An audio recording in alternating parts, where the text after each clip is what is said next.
Víctor Ronquillo, sobre este tema, ¿qué opinas de seguridad nacional, Fuerzas Armadas, empoderamiento de Fuerzas Armadas, democracia, tanto en Brasil como en México, Víctor? Bueno, yo creo que lo primero que hay que decir es que esto tiene como resultado el discurso del odio, ¿no?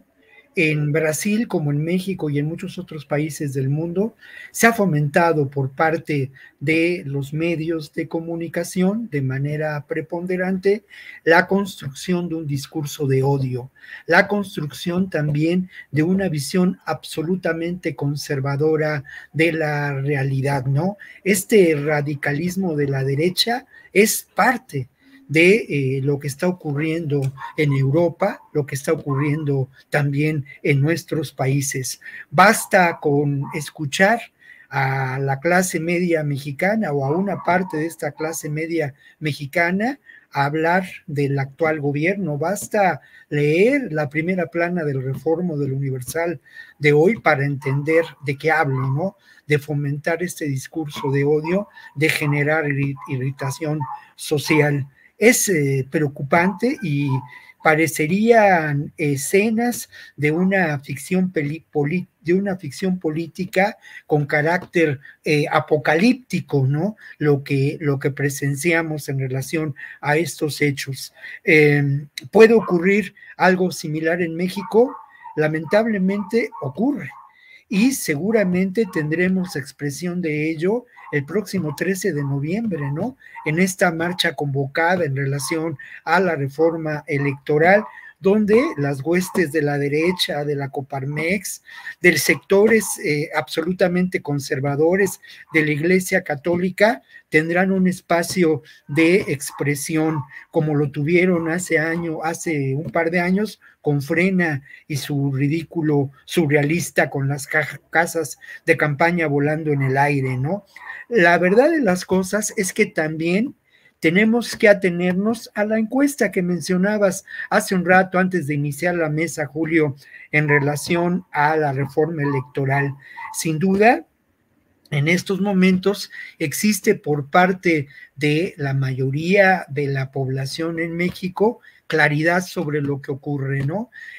La gente no olvida lo que vivimos en los anteriores sexenios, no olvida la defraudación de los ideales, de los sueños, de esa misma clase media que decía hoy, hoy, hoy, y se encontró con el lamentable foxismo.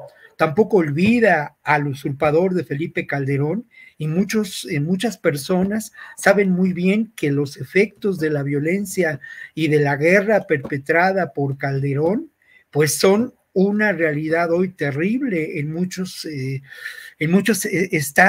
estados del país y en la violencia que los acomete, ¿no?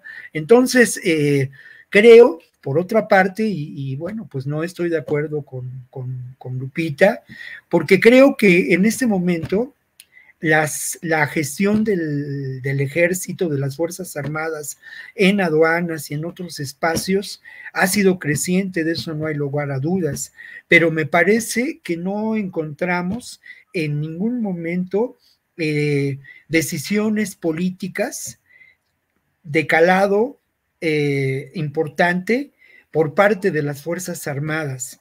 Creo que esto no ocurre y obviamente al final de cuentas son palabras y discursos del poder, pero hay que recordar lo que dijo el propio Luis Crescencio Sandoval el 16 de septiembre pasado, ¿no?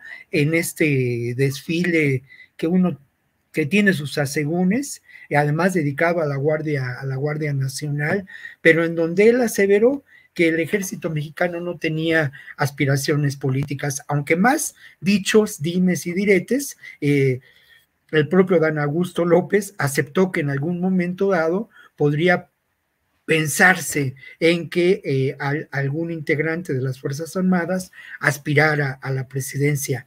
Ficción política, bueno, pues parte de esta realidad.